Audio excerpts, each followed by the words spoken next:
How to add text to photos on iPhone. Hey everyone, welcome back to the channel. If you are new here, don't forget to hit the subscribe button and turn on the notification bell to not miss any updates. So it's really simple to add text to your photos on iPhone. Let's dive right in.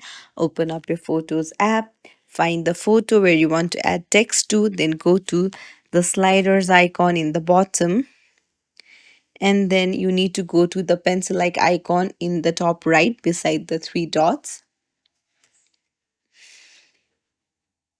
So you can see various type of pencils, markers at the bottom. Choose the one of your choice, and then you can write anything that you want to. Just choose the color of your choice, hit tick,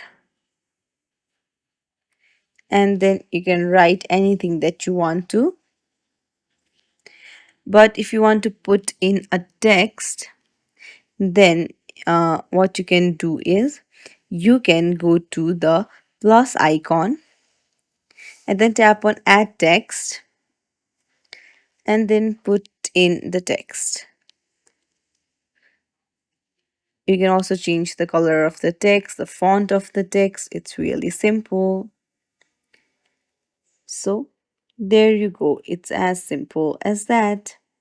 If you found this tutorial helpful, don't forget to like the video and subscribe to our channel for more tips and tricks. Thank you for watching. See you in the next video.